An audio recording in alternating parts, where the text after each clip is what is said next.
दोस्तों, सभी का स्वागत है अपनी YouTube चैनल G2U RJ पर। तो आज हम फिर से आपके लिए एक नई क्लास के साथ हाजिर हैं और एक महत्वपूर्ण क्वेश्चनों की श्रृंखला है वो हम आपके लिए लेके आए हैं। तो क्लास को शुरू से लेकर अंत तक देखें, क्लास को बिल्कुल भी स्किप ना करें और ज़्यादा से ज़्यादा क्लास के अंदर जुड़ जाएं और अपने क्वेश्चनों के जो आंसर हैं, जो भी गलत हैं सही हैं, उन क्वेश्चनों के जो आप जवाब हैं वो ज़्यादा से ज़्यादा आप कमेंट बॉक्स के अंदर दें। तो हम चलते हैं क्लास की ओर और पहले क्वेश्चन की ओर यहाँ चलते हैं। तो पहला क्वेश्चन यहाँ पर हम बात करेंगे पहले क्वेश्चन की। तो पहला क्वेश्चन यहाँ पर देख लेते हैं हम, राई अनुसंधान केंद्र कहाँ पर स्थित है। तो पहला ऑप्शन है सिरोही, दूसरा ऑप्शन है बांसवाड़ा, तीसरा ऑप्शन है भरतपुर और चौथा ऑप्शन है बाड़मेर। तो इसके करेक्ट आंसर की बात करना चाहेंगे हम। तो इसका जो करेक्ट आंसर है दोस्तों वो 3 नंबर हो जाएगा, भरतपुर। यानी राई अनुसंधान जो केंद्र है वो भरतपुर के अंदर स्थित है। तो साथ साथ आप भी अपनी जो आंसर है वो कमेंट बॉक्स के अंदर ज़्यादा से ज़्यादा दें। इसके बाद अगले क्वेश्चन की बात करना चाहेंगे हम। तो अगले क्वेश्चन की हम यहाँ पर बात कर लेते हैं। बहुत ही महत्वपूर्ण क्वेश्चन है एग्जाम की दृष्टि से। विश्व में राजस्थान किस गोलार्ध में स्थित है। तो राजस्थान के बारे में यहाँ पर पूछा जा रहा है आपसे। तो पहला ऑप्शन है उत्तरी पश्चिमी गोलार्ध, दूसरा है उत्तरी पूर्वी गोलार्ध, तीसरा ऑप्शन है दक्षिणी पूर्वी गोलार्ध और चौथा है दक्षिणी पश्चिमी गोलार्ध। तो इसके करेक्ट आंसर की बात करना चाहेंगे तो इसका जो सही उत्तर है दोस्तों आपको पता है कि राजस्थान है वो उत्तरी पूर्वी गोलार्ध के अंदर स्थित है। इसके बाद में अगले क्वेश्चन की बात करना चाहेंगे। तो अगला क्वेश्चन है, शुष्क सागवान वन राजस्थान के किन जिलों में मिलते हैं। तो शुष्क सागवान वनों की यहाँ पर बात हो रही है। तो पहले ऑप्शन की यहाँ पर बात करते हैं तो बांसवाड़ा उदयपुर, दूसरा ऑप्शन है बीकानेर गंगानगर, तीसरा ऑप्शन है चूरू झुंझुनू और चौथा ऑप्शन है जालौर सिरोही। तो इसके सही आंसर की बात करना चाहेंगे तो इसका जो करेक्ट आंसर है दोस्तों वो हो जाएगा 1 नंबर, बांसवाड़ा और उदयपुर। तो बांसवाड़ा और उदयपुर के अंदर हमारे जो शुष्क सागवान वन है वो पाए जाते हैं। तो इसके बाद में हम अगले क्वेश्चन की बात करना चाहेंगे। तो अगला क्वेश्चन है हमारा बहुत ही महत्वपूर्ण क्वेश्चन है जो कि राष्ट्रीय उद्यान से संबंधित है। तो कौन सा राष्ट्रीय उद्यान रामसर साइट में शामिल किया गया है। तो रामसर साइट है उसके अंदर शामिल किया गया जो उद्यान है वो कौन सा इनमें से। तो पहला ऑप्शन है मुकंदरा हिल्स राष्ट्रीय उद्यान, दूसरा है केवलादेव राष्ट्रीय उद्यान, तीसरा है रणथंभौर राष्ट्रीय उद्यान और चौथे की बात करेंगे ऑप्शन की तो मरु राष्ट्रीय उद्यान। तो इसके करेक्ट आंसर की बात करना चाहेंगे तो ऐसा कौन सा राष्ट्रीय उद्यान है जो रामसर साइट, तो इसकी बात करना चाहेंगे तो हमारा 2 नंबर आंसर है वो करेक्ट हो जाएगा। 2 नंबर ऑप्शन है वो करेक्ट हो जाएगा। केवलादेव राष्ट्रीय उद्यान को रामसर साइट में शामिल किया गया है। इसके बाद में अगले क्वेश्चन की बात करते हैं। तो अगला क्वेश्चन है जो कि अरावली पर्वतमाला से संबंधित है।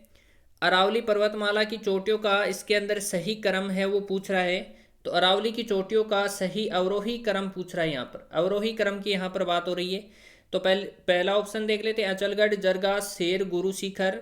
इसके बाद में दूसरा ऑप्शन है गुरु शिखर शेर जरगा अचलगढ़, तीसरा ऑप्शन है गुरु शिखर शेर जरगा अचलगढ़ जरगा, चौथा ऑप्शन है जरगा शेर अचलगढ़ गुरु शिखर। तो इसमें आपको अवरोही क्रम बताना है। इसके अंदर आपको क्या बताना है, अवरोही क्रम बताना है। तो अवरोही क्रम की हम यहाँ पर बात करना चाहेंगे तो दूसरा जो ऑप्शन है वो सही हो जाएगा इसके अंदर, यानी बड़े से लेकर छोटा। बड़े से लेकर छोटे की बतानी है तो आपको गुरु शिखर हो जाएगा। इसके बाद 2 नंबर पर शेर, 3 नंबर पर जरगा और 4 नंबर पर अचलगढ़ आ जाएगा। इसके बाद में अगले क्वेश्चन की बात करेंगे। तो अगला क्वेश्चन है हमारा, अगले क्वेश्चन की यहाँ पर हम बात कर लेते हैं।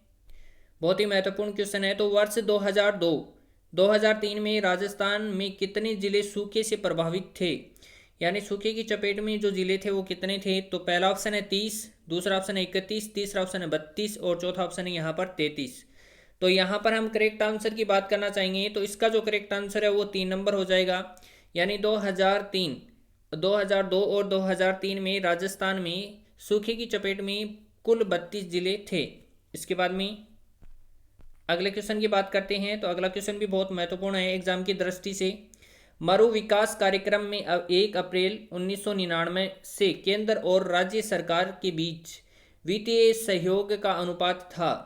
तो इसमें देखते हैं तो पहला ऑप्शन है 30:70, दूसरा ऑप्शन है 75:25, तीसरा ऑप्शन है 50:50 और चौथा ऑप्शन है 60:40। तो इसके हम सही आंसर की बात करना चाहेंगे तो इसका जो करेक्ट आंसर है वो हमारा 2 नंबर हो जाएगा, 75:25। ये क्या था, राज्य सरकार, केंद्र सरकार और राज्य सरकार, यानी 75% की हम बात करेंगे तो ये केंद्र सरकार का हो जाएगा और 25% की हम बात करेंगे तो ये राज्य सरकार का हो जाएगा। इसके बाद में अगले क्वेश्चन की बात करते हैं। अगला क्वेश्चन है, साथ साथ में आप कितने क्वेश्चन आपके गलत हुए, कितने क्वेश्चन आपके सही हैं, तो ये ज़्यादा से ज़्यादा आप कमेंट बॉक्स के अंदर बताएं।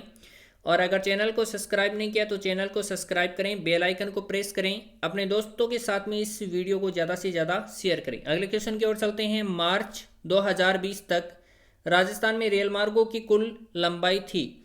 तो पहला ऑप्शन है 5,998 किलोमीटर, दूसरा ऑप्शन है 5800 यानी 5,800 किलोमीटर, तीसरा ऑप्शन है 5,837 किलोमीटर और चौथे ऑप्शन की यहाँ पर बात करते हैं तो 5,737 किलोमीटर। तो यहाँ पर हम इसकी बात करना चाहेंगे तो इसका जो करेक्ट आंसर है वो हो जाएगा 1 नंबर ऑप्शन 5,998 किलोमीटर। क्या है? 5,998 किलोमीटर 2020 तक राजस्थान में कुल रेल मार्गों की लंबाई थी। इसके बाद में अगले क्वेश्चन की बात करते हैं। अगला क्वेश्चन है वो भी बहुत महत्वपूर्ण है। राजस्थान में सुरक्षित वन यानी रक्षित वनों का प्रतिशत है। तो पहला ऑप्शन है 54.33%, दूसरा ऑप्शन है 56.43%, तीसरा ऑप्शन है 52.43% और चौथे ऑप्शन की यहाँ पर बात करते हैं तो 37.05%। तो इसके सही उत्तर की बात करना चाहूँगा मैं, तो इसका जो सही उत्तर है दोस्तों वो 1 नंबर हो जाएगा 54.33% राजस्थान में सुरक्षित व रक्षित वनों का प्रतिशत है। इसके बाद में अगले प्रश्न की बात करना चाहेंगे। तो अगला जो प्रश्न है, निम्नलिखित में से किन उद्योग या उद्योगों को अनिवार्य लाइसेंस दिया जाना है? पहला ऑप्शन है इलेक्ट्रॉनिक, एरोस्पेस और रक्षा उपकरण, दूसरा ऑप्शन है औद्योगिक विस्फोटक, तीसरा ऑप्शन है खतरनाक रसायन और चौथा ऑप्शन है इन सभी। तो इसके सही उत्तर की बात करना चाहेंगे तो इसका जो करेक्ट आंसर है वो हो जाएगा 4 नंबर इन सभी, यानी इलेक्ट्रॉनिक्स, एरोस्पेस और रक्षा उपकरण, दूसरा ऑप्शन औद्योगिक विस्फोट, तीसरे की बात करेंगे तो खतरनाक रसायन। इन तीनों को ही लाइसेंस दिया जाना है। इसके बाद में अगले क्वेश्चन की बात करेंगे तो अगला क्वेश्चन है, तीर्थ स्थल गलियाकोट किस नदी के किनारे पर स्थित है? तो यहाँ पर हम बात करना चाहेंगे जो तीर्थ स्थल गलियाकोट है जो कि कहाँ पर है? डूंगरपुर। मैं बताना चाहूँगा आपको, डूंगरपुर के अंदर जो गलियाकोट है वो स्थित है। तो वो किस नदी के किनारे पर है? अब आपको पता होना चाहिए कि डूंगरपुर के अंदर से जो नदी निकलती है वो कौन सी निकलती है। तो पहले ऑप्शन की बात करेंगे परवन, दूसरा है माही, तीसरा साबरमती और चौथा है सोन। तो इसके सही उत्तर की बात करना चाहेंगे तो 2 नंबर आंसर है वो करेक्ट हो जाएगा इसका। माही नदी के किनारे के ऊपर जो गलियाकोट है वो स्थित है। इसके बाद में अगले क्वेश्चन की बात करेंगे तो अगला क्वेश्चन है, निम्नलिखित में से कौन सा हस्तशिल्प स्थान सुमेलित नहीं है? तो एक तरफ तो आपको हस्तशिल्प दे रखा है ये और दूसरा है वो स्थान दे रखा है। तो पहला है दाबू प्रिंट अकोला गांव चित्तौड़गढ़, दूसरा है अजरक प्रिंट बाड़मेर, तीसरा ऑप्शन है उस्ताकला बीकानेर और चौथा ऑप्शन है जटपट्टी नागौर। तो इसके करेक्ट आंसर की बात करना चाहेंगे तो इसका जो सही उत्तर है जो कि आपको नहीं के अंदर पूछा है तो वो जटपट्टी नागौर, यानी ये जो ऑप्शन है वो गलत हो जाएगा। जबकि दाबू प्रिंट अकोला चित्तौड़गढ़, अजरक प्रिंट बाड़मेर और उस्ताकला बीकानेर करेक्ट है एकदम से, और जलपट्टी जो नागौर है वो गलत है इसके अंदर। इसके बाद में अगले क्वेश्चन की बात करते हैं हम। तो अगला क्वेश्चन है वो भी बहुत महत्वपूर्ण है। निम्नलिखित में से कौन सी कृति रचना मणि मधुकर की नहीं है? तो पहला ऑप्शन है पग फेरो, दूसरा ऑप्शन है सूदी सपनों के तीर, तीसरा ऑप्शन है रस गंधर्व और चौथा ऑप्शन है जामारू। तो इसके अंदर हम करेक्ट आंसर की अगर बात करना चाहेंगे तो इसका जो सही उत्तर है वो हो जाएगा 4 नंबर। तो रचना मणि मधुकर की जो नहीं है वो है जामारू। इसके बाद में अगले क्वेश्चन की बात करेंगे तो अगला क्वेश्चन है हमारा, चांद तेब राम सिंह भाटी साहिबा व उनसा चित्रकार निम्न में से किस चित्र शैली से संबंधित हैं? तो पहला है देवगढ़, दूसरा है अजमेर, तीसरा ऑप्शन शाहपुरा और चौथा ऑप्शन जैसलमेर।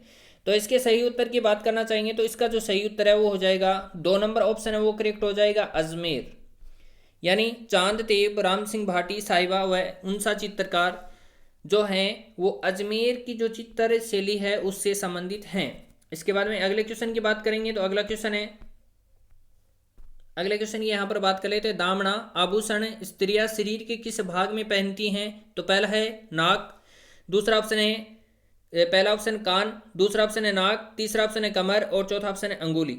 तो इसके सही उत्तर की बात करना चाहेंगे तो इसका जो करेक्ट आंसर है वो हो जाएगा 4 नंबर, यानी जो दामना आभूषण है वो स्त्रियां जो अंगुली है उस पर धारण करती हैं। इसके बाद में अगले क्वेश्चन की हम बात करना चाहेंगे तो अगला क्वेश्चन है हमारा बहुत ही महत्वपूर्ण क्वेश्चन है। तो भारतीय संविधान के किस अनुच्छेद के तहत राज्यों में विधान परिषद का गठन किया जाता है? तो पहला ऑप्शन है अनुच्छेद 168, दूसरा ऑप्शन है अनुच्छेद 169, तीसरे ऑप्शन की बात करना चाहेंगे तो अनुच्छेद 170 और चौथे ऑप्शन की बात करना चाहेंगे तो अनुच्छेद 171। तो इस क्वेश्चन का जो आंसर है आप ज़्यादा से ज़्यादा कमेंट बॉक्स के अंदर बताएं। चैनल को अगर सब्सक्राइब नहीं किया तो चैनल को सब्सक्राइब करें, बेल आइकन को प्रेस करें ताकि ऐसा ही वीडियो आपको प्राप्त हो सके। धन्यवाद।